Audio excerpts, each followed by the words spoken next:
the shutting down of WE's operations highlights the fact that they were in need of a bailout. And it really bolsters the argument, as we've been saying, that the Liberal government was really just trying to help out an organization that was closely aligned with them. They were trying to help themselves out, and as a result, students suffered.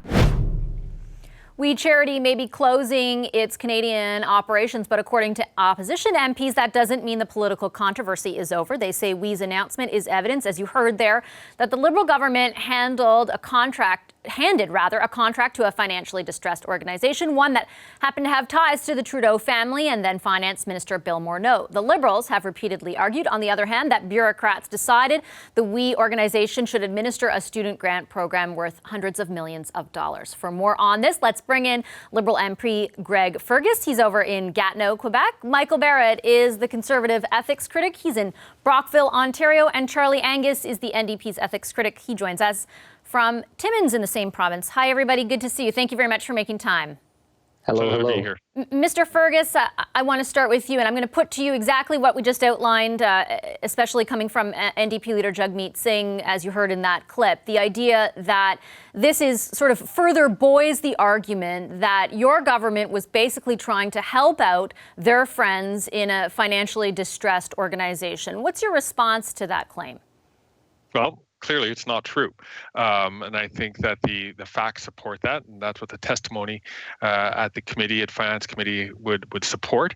On top of that, let's just all remember that I think many charitable organizations are facing a lot of difficulties during this pandemic. So I wouldn't necessarily single out We Charity, because I think all charities have been facing a tremendous obstacles, as Canadians have faced tremendous obstacles caused by the pandemic. The thing that really jumped out for me when, many kind of charity watchers and people involved in charitable organizations expressed their surprise at this was the idea that, okay, clearly they were in really bad financial shape. So why, Mr. Fergus, did your government think that this was the only organization that could be capable of delivering the program if, in fact, it was doing so badly that it couldn't even survive the last 3 months?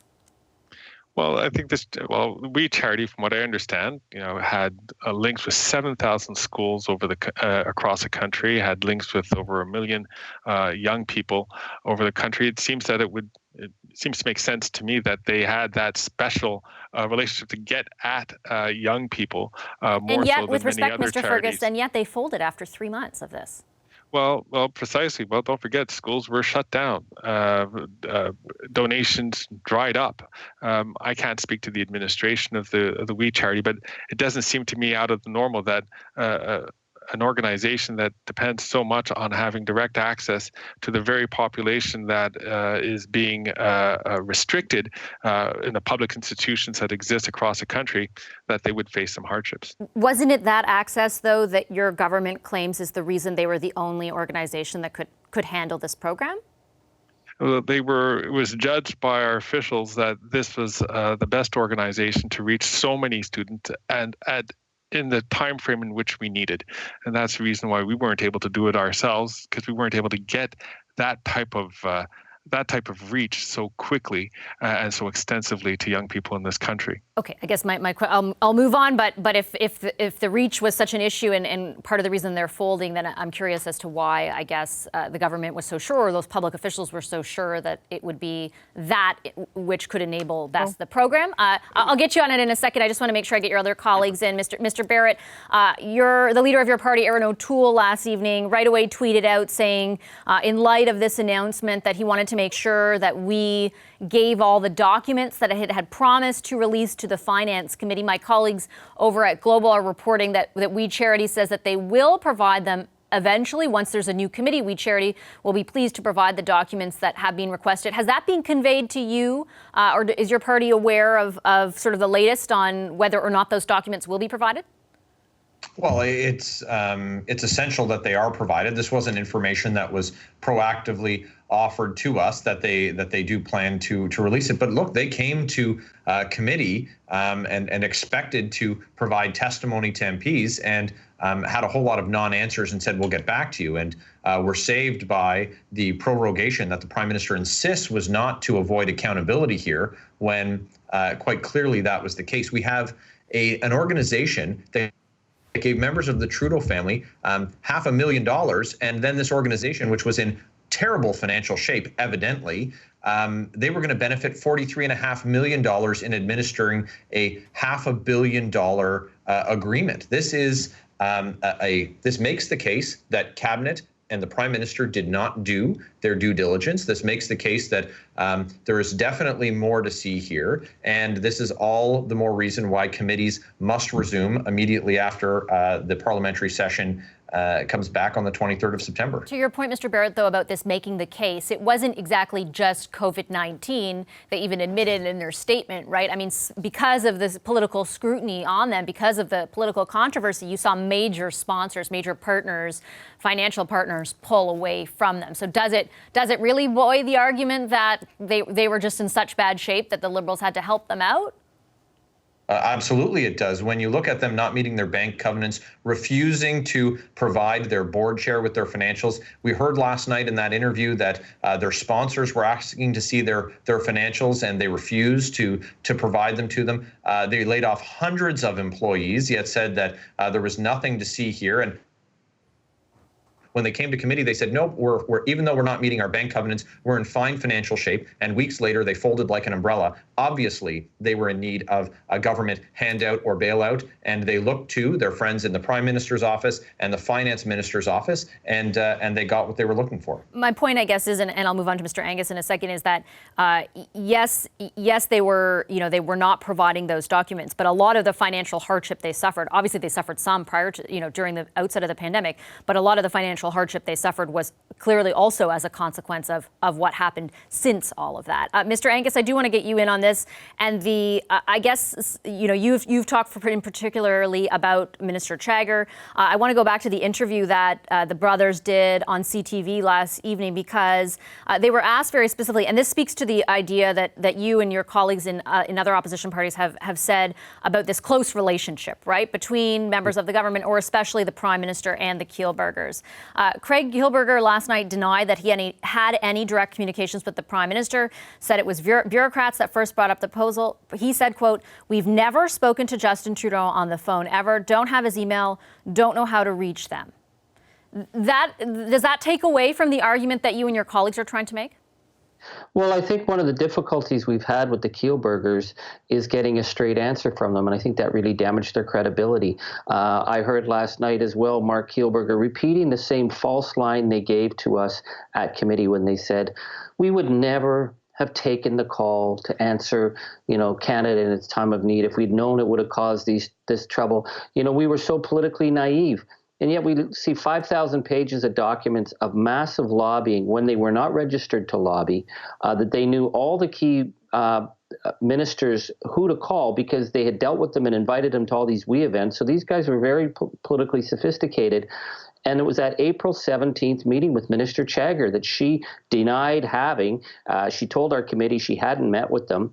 And yet we've got the documents from Craig Kielburger and his unregistered lobbyist, Ms. Marquez, where they thank Minister Chagger for giving them basically what becomes the inside track. So when government says they were the only ones capable of doing it, what they're really saying is that they were the only ones invited in to help write the grant, to be given in this position.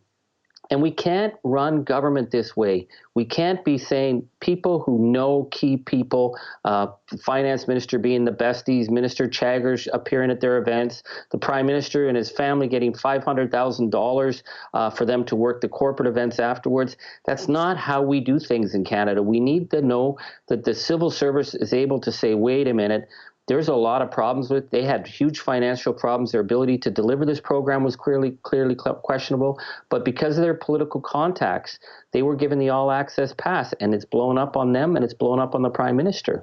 I guess I just wonder if you can be that conclusive about it. Like, I listened to that answer last night.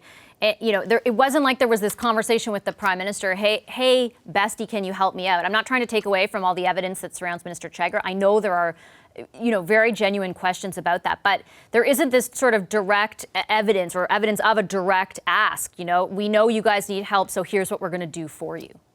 Well, one of our problems is that they blacked out some of the key documents, but one of the documents they didn't black out, which I find is staggering indictment, is that in their pitch to the senior cabinet people, the senior government officials, why they are the ones who should handle the program, is a photograph of Sophie Gregoire and a photograph of Margaret Trudeau. So they were playing to the senior government staff of their direct connection to the Prime Minister's family. And nowhere in the 5,000 pages of documents do you see anybody saying, hey, guys, I think that's problematic. Hey, that puts our Prime Minister into a definite conflict of interest based on the law.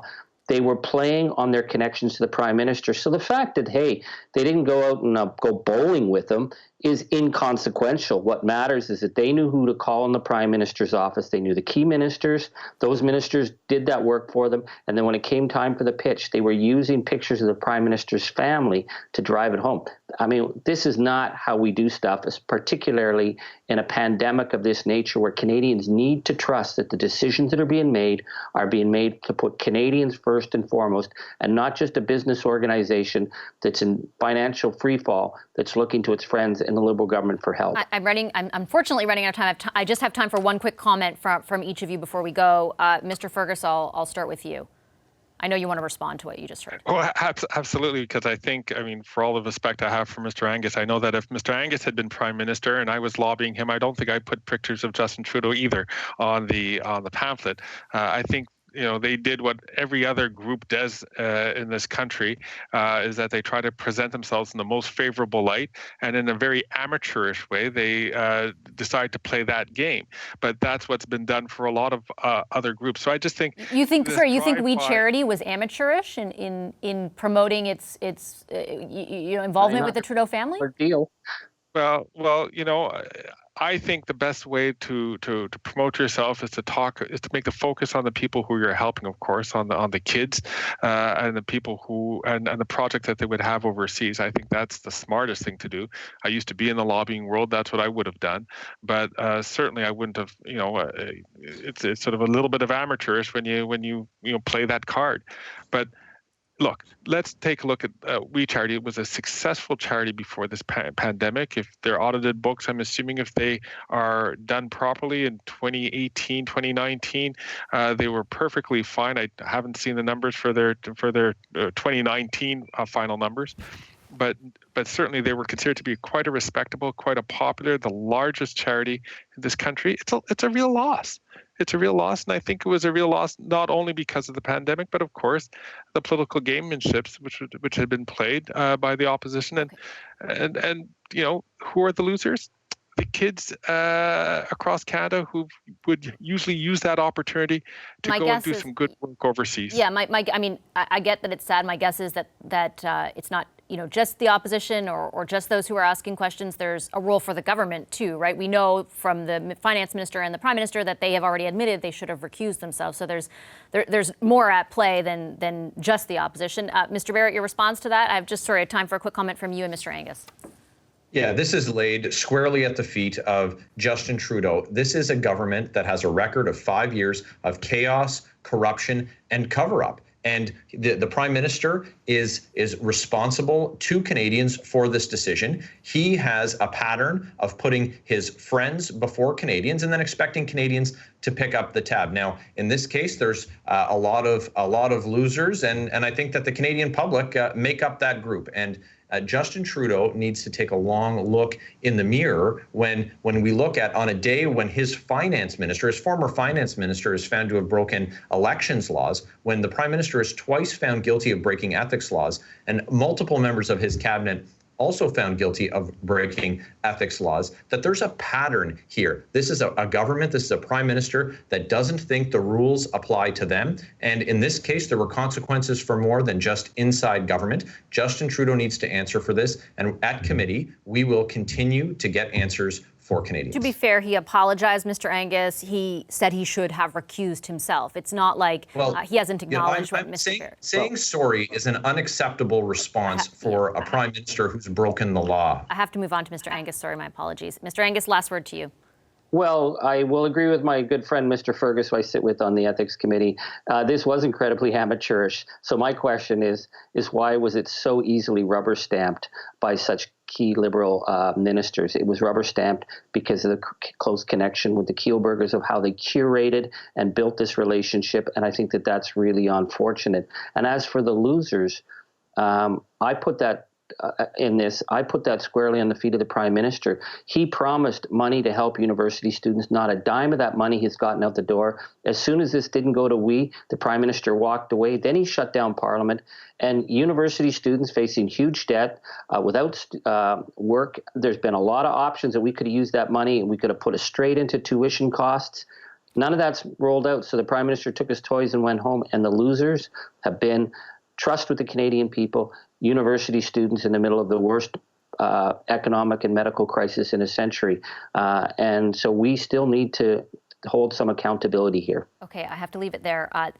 This money for students didn't get out, but other money for student aid did get out. I just want to make sure I get that out there. Thank you very much to all three of you this evening for your time and the discussion. I appreciate it as always. Greg Fergus, Michael Barrett, and Charlie Angus. So is the Charities shuttering the end of the scandal or more ammunition for the opposition parties? Let's bring in the power panel in Denham, Quebec tonight. David Hurley, partner in the Gandalf Group and host of the Hurley Burley podcast. Over in Toronto, Jenny Byrne, former top staffer to Prime Minister Stephen Harper, and Ontario Premier Doug Ford, now our principal at Jenny Byrne and Associates. Andrew Thompson, Chief of Government Relations for University of Toronto and former Saskatchewan Finance Minister, is also there. And in Montreal, Emily Nicolas is a columnist with Le Devoir. Hi, everyone. Good to see you. Hi, Vashi. Hello. So I'm going to answer my own question that I just posed because I did a panel a few moments ago. Andrew, I'll start with you with MPs. And certainly it did not sound to me like opposition MPs had any chance of or any desire to say, OK, well, this is kind of a done deal now, so we're ready to move on. My guess is that this is not going to, that it will provide them with more ammunition. What do you think?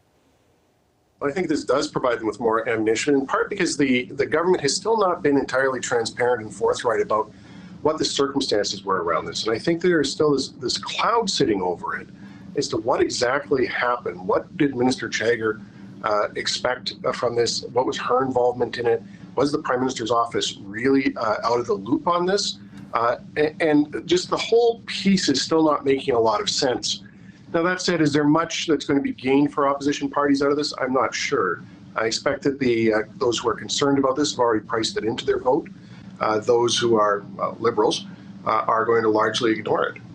Yeah, it's interesting, Emily, because we had seen initially, especially maybe 4 weeks ago, that the Prime Minister and the Liberals did take a hit in the way in which the public was viewing them. And I mean by that for the first time since the start of the pandemic and the increase in popularity that they had seen, according to many polls, they did see a decrease. And it depended on which poll to see how substantial, but most of them did show a decrease. Do you think stuff like this and the continuation of the conversation has the potential to further impact that level of approval? Or do you think those viewpoints are kind of set in at this point?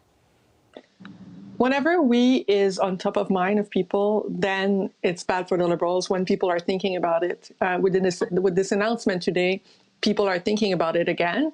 But by the time we get to the throne speech, I don't know that people are still going to be thinking about it. And that's the issue. The opposition might want to do all they want. All the public documents, there's a lot of materials that have been released just before the Parliament was prorogued. There's a lot of information that's been out there. Does this bring more questions? Yes. Is that a reason that the opposition party would, for example, vote against the throne speech? I don't necessarily think so. And if that's not the case, then it's going to be really hard to bring back this scandal as something that's completely, super incredibly important if they just renew their confidence in the government, right? So the minute basically the throne speech is done, although there are still more questions, basically the opposition parties are going to be saying, yes, the we story is important, but at the same time, it's not important enough to not have confidence in this government. So basically, I think it's going to be over in September 23rd. Jenny, what do you think about that? I disagree, and it's not the opposition that's solely keeping this scandal in the news. It's actually it's other actors in this. We saw the Kielburgers went out yesterday, and I'm sure that that was not something that the Liberal government wanted. And the opposition will not let up on this because, to Andrew's point, there's so many questions that have not been answered, as well as Cabinet Minister Bartosz Czagor, who seemingly misled Parliament, which is, the Liberals and NDP have, having dealt with this when we were in government, if she misled Parliament, if she misled a committee, she misled Parliament. That's contempt of Parliament, and so that's going to be keeping that. This is something that's going to be staying in the news. I think way past when the throne speech happens on September 23rd. It's interesting, David, from a strategic perspective, right? I remember when the government announced that they were going to prorogue, and right away the opposition said, well, you're doing this to kind of shut down or clamp down on the scrutiny over we, which kind of ended up being the case. I mean, there's no way, I'm not saying that there weren't still questions or that, the media wasn't still paying attention, but there's no way we were all discussing it to the same degree we were when Parliament was in session. That obviously changed yesterday. I'm wondering how you foresee the future trajectory based on the last 24 hours and if you see it still continuing to have legs. Well, I think that the reason we weren't talking about it as much, Vashi, is partly because Parliament wasn't sitting, but partly because I think the story has kind of wound its course. I don't say that to minimize it. I don't say that to say that the government or the Liberal Party have not been damaged by this. Of course, that they have. But in the days and perhaps weeks leading up to the prorogation, there hadn't really been anything new to advance this story along. And so people can either believe the government story or not believe the government story, but it has not appeared as though there's going to be a day when we get a set of facts that clear that up for everybody. So I think essentially what you're left with is a story that had some impact, that has caused people to make some judgments about the government, but without a new development or a new fact. I think even with Parliament coming back, it's going to be hard to make this a top the fold news story again. Do you think that's true, Andrew? Well, I do think there is. It won't come back in the same way, and this isn't the same as SNC. I think it's different, but there is this lingering kind of building concern about what is happening with ethics within this government, and it's just yet another drip of problems for the government. I do think the big question here, though, is one of what is the political consequence? So what? People have already, I think, largely formed their views. What I find interesting is that this is the item that brought this government back to earth in terms of its overall popularity. And it doesn't leave them a lot of room to maneuver now in terms of what are going to potentially be much more controversial choices that they're going to have to make about recovery response, pandemic response going forward. So this, I don't think is going to be fatal for them, but it's certainly a self-inflicted wound that is going to sting for a while. If, in fact, it does sort of constrain their leverage, let's say, for lack of a better term, Emily, when it comes to the throne speech, how do you think that manifests itself? Like, how do you think that changes the game for them going forward and the kinds of calculations they'll have to make, either about what they present or their ability to kind of force an election? If the government is not necessarily super popular because of this going on, it gives more wiggle room for opposition to negotiate policy points into the throne speech, sorry. Mm-hmm. And so what it means basically is that if the government was counting, for example, on the approval of the NDP can be a little bit stronger in terms of pushing policy agenda. If it was counting on the bloc, just a little bit more unlikely, it's still, again, the bloc can say, well, you're not exactly in a very good position, so you really need to do that for us to vote for you, because actually it might make the Liberals less confident that if they were to go into an election, that election would go well for them. Do you think, Jenny, it changes their calculations when it comes to what they put forward in the throne speech, or how far they think they can go? No, I don't think so. As I said, this is a government that wants to go, not just because, as we've talked about before, the full effects economically of the pandemic have not been felt by Canadians yet, but also because they definitely want this scandal to go away. And the only way that I think they view it goes away is that a Parliament is not sitting. Because once the committees are reconstituted, the Finance Committee, the Ethics Committee, they're going to be back questioning the government on this. So I don't think it figures out into their calculation at all. I think this is a government who is going to do a speech from the throne and present their vision. It is, as I've said before, this is a campaign kickoff for this Liberal government. Yeah, let me quickly follow up with you. Does it give them even more reason then to kind of try and make an election happen? Absolutely. I think that there was a reason they prorogued Parliament when they did. The House wasn't sitting. It was and hadn't sat since May. So this was a government that wanted to stop the testimony at the Finance and Ethics Committee because it was absolutely hurting this government and their numbers. David, what do you think about that? We've talked about the sort of propensity of the Liberals or the calculation that might be going on when deciding on an election or the ability to sort of try and make one happen. Do you still think that the way that you did a few weeks ago, which is that based on this might be as good a time as any kind of for them, or does this wee stuff factor in at all? I don't think it does. To be honest, I don't know that. In fact, I'm virtually certain that Canadians would not be interested in an election campaign about the wee scandal. And I think James Moore was saying on my podcast a couple of weeks ago that the Conservatives need to be careful that they don't let the policy debate slide by while they're focusing so exclusively on these kinds of issues. And the government is going to be, by their account, presenting something that's going to demand debate. It is portrayed as being significant enough that it is transformational of the country. So maybe it isn't. We'll see. But if it is that, and if there's an election that followed that, I don't think that election would be about the wee scandal. I think it would be about where the country's going and where the different parties propose to take the country. So there's a lot of reasons why you wouldn't want to have an election this fall. I think the possibility of wave 2 is primary among them. But I don't think the wee scandal is really that much of a factor in this calculus anymore. Hi, I'm Vashi Capellos, host of Power in Politics. See more of our show by subscribing to the CBC News channel or click the link for another video.